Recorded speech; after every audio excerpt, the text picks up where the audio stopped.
As you reflect as a rising senior who's had your entire academic career in the Bronx, hmm what do you think about food wise? I think it's great. I think that it really connects people because I live in the Bronx, where I go to school is like three Dominican spots, claro, and then there's like three chain restaurants, and then there's a Mexican place, and the amount of Dominicans and like African, like Nigerian people I see come to school with like tacos al pastor and a torta makes me so happy. It makes me so happy. And I feel like when it comes to food, it really does connect people. And it's also like no one clowns you for it. I feel like sometimes you hear like Reddit stories of people bringing in like their cultural food. That's like a POC, like rite of passage, I feel like. But I feel like in the Bronx, no one's really going to fault you for bringing in some like jollof. Welcome to the Afro Resistance podcast, Rooted and Resistance. In this series, we explore food justice through the stories of Black, Caribbean, and Latina migrant families in the Bronx, New York. We believe that as migrants, we are free to shape our food systems and that food is a vehicle for community, love, culture, justice, health, and sustainability for all. I'm Gloria Malone, an award-winning communications professional who lives in the Bronx and is passionate about stories, Blackness, and food. And I am delighted to bring these stories to you. My name's Gloria, My name's Leilani. and we're a mother and daughter that live in the Bronx. Yeah. And we've been living in the Bronx for, it's going to be 13. 13 years, I believe. Yeah, 13 years in November. 13 years in November. I lived here a little bit before when I was younger, when I was like literally a child, and then moved back with my literal child. And it's been... Hmm? We lived in Florida. Yeah, we lived in Florida before this and then moved to the Bronx as soon as we could. When I think about the Bronx food and culture, I think about generations of a family. I think, like, as a mom, that's what I just generally do. And so I think about how lucky we are as Dominicans to Yes. have access to our ingredients, to just like regular things. I'm about to go off to college soon, so thinking about the ingredients that the Bronx has versus where any potential school is, it's mind-boggling. Because I'm like, I can't have cilantro. I'm not gonna have like oregano, really. I'm not gonna have like sazon packets. Yeah, I'm scared to go to college because of the food options. No cilantro might be the end of me. I mean, there's going to be cilantro. It just may be very expensive. But I'm gonna be a college student, mommy. I know, but you're saying like no cilantro. Like there probably will be cilantro. It'll be probably called coriander. Um, so you just have to look out for the different names of things. I don't even know the difference between parsley and cilantro here. How am I gonna know it over there? They added a different name. I'm gonna see coriander and be like, what the hell is that? Keep walking. Well, you're gonna have to learn then. I mean, I still have difficulties with parsley and cilantro. I have to like look at the leaves and like you can't be I'm gonna smelling be stupid. you can't be smelling stuff at the store, but like We'll I have mean, both. And right. No, I think it'll be interesting though to see how your food world expands or changes as well when you're in college. shrink. Hmm? It's gonna shrink. It might expand. You never know. Yeah, living in the Bronx as Dominicans is very fortunate for food. Yeah, and like culture as well, right? Like I feel like we we were hearing dembo like mad early before other people were. Like from the 170. speakers. Yeah, like walking down, like for you walking to school or like us walking to just go do anything. There's always like music blasting, of course Dominican music. But I remember one day I was in Claremont Park and I was just walking around, and I stood like in this one spot because I swear to you, it was like there was Dominican music, and then there was like it's like rap, and then there was like some African music and beats playing all at the same time, and I was like, yo, this is mad beautiful, like just the layers of blackness that exist. That represents the Bronx perfectly when it comes to culture. Like that's literally, if you ask me, how would you describe the Bronx? It'll be that, and you add some Mexicanness in there. That's literally all the Bronx is. No, true. And that's also interesting because I remember when we moved here, my dad, your grandfather, was like, well, it seems like the perfect place for her to grow up because there is a large population of Dominicans and there's this huge growing population of Mexicans. And so Yeah, buddy. you, who's someone who's Dominican and Mexican, I think food is some of the best ways to learn about culture. So for us, we have these takeout options that are like Mexican food or Dominican food. And so I wonder how you feel about like how these food availabilities have kind of like helped you or helped you feel affirmed in your like cultural identities. It's definitely helped me with my Mexican identity because where I go to school, if you walk a few like 2 blocks down, there's just like a line full of Mexican tiendas, like a bunch of little Mexican shops, and it was really helpful to just go there after school and like, I wonder what chips I want to try, and it's like I like these type of chips as opposed to these chips, or I like a concha as opposed to like another dessert or a mangonada. So it was like helpful because it's really helpful it's helpful to connect to my Mexican culture because of how like available it is, and I can also feel like I'm not a failure as a half Mexican because I'm like, oh, I know what a flauta is, but other people don't, so it makes me feel more secure in my relationship with my Mexican side. You're saying that food has helped you, and just like the availability of like Mexican shops and things has helped you feel more affirmed in your Mexican culture. Yes, I like my specifically. I like to compare it to lollipops because lollipops I can like. There's a bunch of lollipops. There's the watermelon ones. There's the mango ones. There's the tamarindo ones. And it's when talking to my other Mexican friends. I'm like, oh, you know this brand, right? And they're like, oh, I love that brand, but this brand's also good. I'm like, oh, but the bubble gum, like candy, is just like conversation points, and I can feel more secure in myself as opposed to like 4 months ago when I didn't even know what a mangonada is called. Not just 4 months ago. You knew a little bit before At that. that time that I'm thinking about, it was 4 months ago. Okay, you can lower your voice. Thank you so much. Back to you going away to college, which is mind boggling to me. So we've talked about this a bit, of like me feeling kind of nervous about, because I do all the cooking, right, in the house. I've always been the primary cook in the house. And so I also do the primary everything as a single mom. So I feel kind of like sometimes there's only so much I can do, right? And then I want to teach you skills and things that you need for when you are off in college by yourself and like all of that. And of course, I worry about like what you gonna eat and like how are you gonna cook these things. So have you given thought to like what your life will look like as a college student away from home, and like what meals you feel like you would like want to learn how to cook, or you already know how to cook?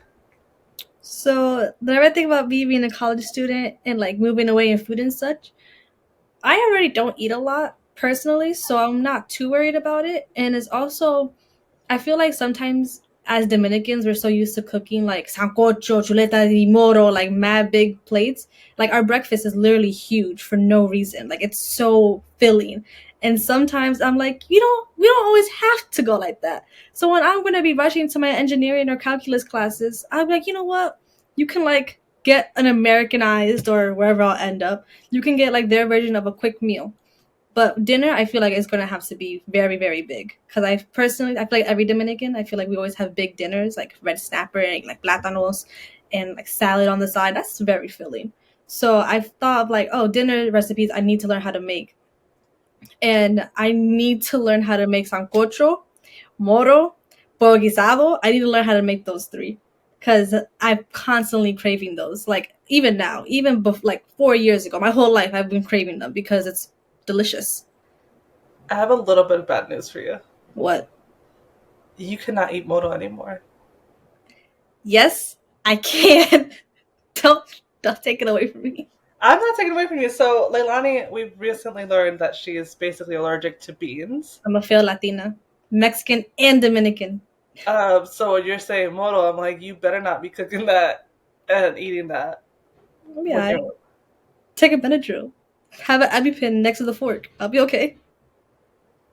Oh, I don't think that's a good idea. We'll talk to your allergist about that strategy. I don't think that's a very life-sustaining strategy. And if you pass away from eating beans, I'm going to, I, What you gonna do? I will probably myself to beat you in the afterlife, just so we're clear, because We're not going out like that. We're not having some beans take us out on purpose, on accident purpose. One thing I struggle with here in the Bronx is that there is a lot of food around us, right? But there's not a diversity of food if you don't have a car, right? Like the Bronx is quite big. We have a really diverse populations of people from like, a lot of people from the continent of Africa who have their own distinct meals. We have a lot like a growing Bangladeshi community. Bangladeshi food is amazing. I need y'all to try some. It's so good. Yeah, where did you try some? Miss Ivy. My Bengali science teacher, AP Bio, we asked her to bring us some Bengali food and desserts, and she delivered. She didn't make it. She said that she was going to lie to us, and she did lie to us, but we saw the packaging. She didn't make it, but it was really good. I like Bengali food. Just to sidetrack real quick, it's still flavorful, which I love because I feel like Dominican food is like sofrito. I mean, it's everything delicious in one, and you just rub it in and you like cook it and stuff. Bengali food is like you can taste every seasoning, and it's so good. It's just so good, and the desserts are very, very sweet. I don't like sweet things personally, and that thing, like the least sweetest thing, almost like gave me a stomach ache. So the desserts are very sweet. And it was like a fried churro. It wasn't even like, it was like their version of a fried churro. It was like flat, crispy bread with like glazed sugar on it and like dried sugar on it. And it was like very sugary. But yes, please try some Bengali food. It's really good. So yeah, that one thing I struggle with is that there's these growing populations, but it's difficult to get the diversity of food unless you have a car. Even like with delivery and stuff, right? It's still really limited. I remember when I found that like random Indian restaurant that delivered, and I was like so excited about it and went to like order from time to time because it was something that was different. Yeah, no, it was just different. I feel like where we live is perfect for me because where we live, there's like a Chinese place. Like everyone has a residential Chinese place. It's not that good, but it's Chinese food. And then we're in between a Dominican restaurant and a Mexican restaurant. So it's perfect for me when it ties back to culture. But to connect it to how the lack of diversity in the Bronx when it comes to food, it is very lacking. I feel like it's either Dominican food or Puerto Rican, but it's like a combination of those two. So you're going to get the same difference either way. Or is Mexican food. And Mexican food is very large, but I feel like it follows the same patterns sometimes. And when those are like your two main options and you don't want that, it's kind of not that diverse at all. Right. It's like it's great to have it as like, oh, I'm lazy, I don't feel like cooking today, or like, oh, let me go grab something that like kind of feels like home. Mm-hmm. But it's also like, damn, that's all we got. Like, can I get some like real sushi? Can I get some Facts. Dumplings? Can I get some bao? Right. Like some actual diversity of foods, which would be great. And we also don't have that much seafood like around us. What we have is like fake sushi, and I love seafood. I don't really like lobster like that, but I love seafood. I know that like Asians and some Africans got the whole seafood thing down. I can't have none of that. Where am I going to get that? Where am I going to get a red snapper around here? Yeah, right. A red snapper in the way that you want it and not have it cost you $1 million. Exactly. Yeah, because I can get it. It's going to cost me a lot of money, but I can get it. Right. I mean, there is City Island, which I feel like as a failed Bronx resident, because I've never been to City Island. I've never taken you to City Island. But they have seafood. People say that the seafood in City Island is mad good. I've been around there because of like baseball, but I'm good. Are you good because you're like, I'm not eating no seafood from the Bronx, or a little bit. There's a little bouginess in there. Fair. So if you could have any restaurant, any 3 restaurants or like cuisines, which would you have? Which would you like? Definitely a Chinese bakery because they got baos down. Baos are delicious. And it's also warm. And egg tarts. Oh yeah, you love them. You love you some egg tarts.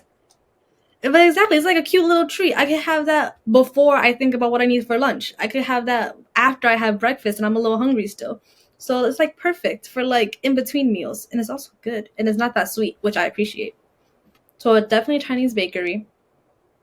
Some trying to think which parts of Africa is between east or west. I'm gonna say west because that's what I know the most. But some West African food because it's different, like it's for real different. And I know like eating good over there. I want to have some of that good food they're having. Jeez. And I don't know, West Africa, China, and probably a Bengali place or like a Yemen place because I've been seeing some good Yemen recipes for some desserts. Talk about desserts, even though I don't like them that much, but yeah, some Yemen desserts, yeah, they got it. Yemeni. Oh, Yemeni, yeah, my fault. No, it's okay. What about you? What would I add? I want Greek. Oh, I thought something else, but yes, continue. I want Greek. It's funny, I wasn't even thinking about like what my three options were gonna be. I didn't expect that. I want Greek restaurant. I feel like I wanna try like what they call Middle Eastern food. Right? So Yeah. like I saw a post recently about like a Persian restaurant. And I was like, ooh, that's interesting, you know? What's the third one? Probably a bakery. Like yeah, some type of like actual bakery, like East Asian like type of bakery. I'm not gonna lie, the French got that bakery game down. Yeah. I was gonna add soul food because I know we have a place that has soul food, but like it's like this big. And no, not judging because I'm not a business owner. However, if I could have an established soul food place, or some pho, some pho would be so good. Okay, so Leilani wants everything to be brought to the Bronx, noted. Yeah. And I totally agree as well. You know, I feel like soul food is lacking Definitely. in availability. Yes. Like, that's what I'm saying. Not lacking in taste, not lacking in anything, but just lacking in availability up north. I mean, here in New York City, I also wish that there was an actual barbecue spot in any of the 5 boroughs. And don't tell me nothing about Staten Island because I'm not going there. So yeah, I would love a real barbecue spot. So we want everything. Greek, quote Middle Eastern, a bakery, maybe French, mostly bakery in general, soul food, Chinese bakery, Yemeni, and West African. I think that's more than 6. And barbecue. Oh yeah, barbecue. My fault, yeah. Did you get soul food in there? Yeah. Yeah. Hey. Damn. Gotta get on that. Right. Someone has to. It ain't gonna be me. Thanks. I'm going off to college. I have a question about bodegas. Because I know I've taught you when you were younger. Because, okay, bodegas can be a lifeline for many people in the community for many different reasons, right? From like IOUs of like buying things in the store and they let you like do IOUs. So you come back when you actually have the money and pay them back IOUs, which is helpful to like families who need that type of thing. And bodegas can also be they be thieving sometimes, you know? So I know when you were younger, I used to tell you that everything at the bodega costs $1. Mm-hmm. And you're like, but? And I was like, no, it's $1. Like, you put your dollar up there and you walk out. Like, everything is $1. Especially because I feel like they be getting over on people sometimes. So, especially when you're younger. It's annoying. Huh? Especially when you're younger and you're learning. Yeah. You're like, this gum is $3.50. And I'm like, well, my scared little 5, like, okay, take it. And they don't give me $1 back. And I'm going to take it. Right. I remember I used to like not let you go to the bodega because we were so poor, and I'm not gonna let them get my extra quarters. Like, fuck out of here! Like, I need my extra quarters. You don't need the extra quarters. Bodega establishment. They fine. They own a business. They don't need the 2 extra quarters from a poor single mom and her 5-year-old kid. Right, but then on the other side is like when I want Dominican arepas, I can go to the bodega and get Dominican arepas, you know, because it's like that sweet but not too sweet type of dessert. Or like introducing you to like different types of ginger beer, right? Like that was made possible because of bodegas. So I wonder, like, how do you feel about bodegas? What's your relationship with bodegas? I love them. I go to them every day before school, and even even though you don't like it because I be spending money. Yeah. I have to say a butter roll has saved me many, many times. Is you have to find the right bodega before I go on a tangent. You have to find the right bodega because I was going to the same bodega for like a year, and I was like, this is not cutting it no more. Like a $5 bacon egg and cheese. I know every bodega up the price, but like a $5 bacon egg and cheese for some cheese and egg and no bacon, nah, Yeah. nah. So you got to find the right bodega. I would say that. I love bodegas because I feel like it makes me feel more like a New Yorker. I'm gonna be honest. It's more of a pride thing. It's like a rite of passage, and I love it because, like, before school, I'll get some. I'll talk to my friends if we're there. We're both running late. And then before a baseball game, we'll all go there and we all talk and we'll be judging each other based off what candy. Sometimes your friends will be nice to you and buy you whatever you want. It's great. It's a great time in the bodega sometimes. And it's great because, and teachers. My teachers make me run to the bodega for them real quick to get them lunch. So I love bodegas personally. I think they're great. I think you need to find the right ones because I changed mine. I changed my bodega from closer to school to closer to my house, and that was a great decision. Even though their butter rolls are $150, however, that bun is bigger, so I'm gonna let it slide. So I think bodegas are great. That's real. Yeah, no, definitely. The bodegas, for better or for worse, are absolutely community outposts and like community spaces, cultural community spaces. Bodegas are also like they show kindness because I feel like whenever people who are like clearly not that well in life in many other aspects, not just like drugs, the obvious one, or like just not well at all, I feel like they're kind to them. I feel like they're like, okay, what do you want? And they talk to them. They like joke around with them. They talk to them like they're humans. And I feel like you wouldn't get that if you went to like a Key Foods early in the morning. True. Or like any other convenience store. Mm-hmm. Yeah, that's true. There is absolutely senses. All the emotions exist in the bodega. Especially anger when they don't get your order right and they still charge you for someone else's order. Yeah. Interesting. Well, as you reflect as a rising senior who's had your entire academic career in the Bronx, what do you think about food-wise?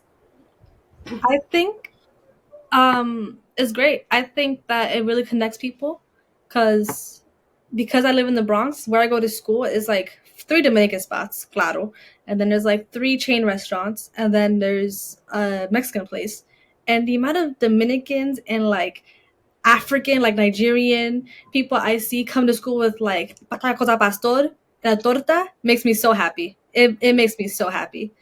And I feel like when it comes to food, it really does connect people. And it's also like no one clowns you for it. I feel like sometimes you hear like Reddit stories of people bringing in like their cultural food. That's like a POC like rite of passage, I feel like. But I feel like in the Bronx, no one's really going to fault you for bringing in some like jollof. Like people, we be begging our teachers. We beg our Greek teachers, our Jewish teachers, our Bengali teachers to please bring us food. Like we love it. So I think the Bronx, I think it's a great place for food diversity. We need actual food diversity though. But what we have, we love.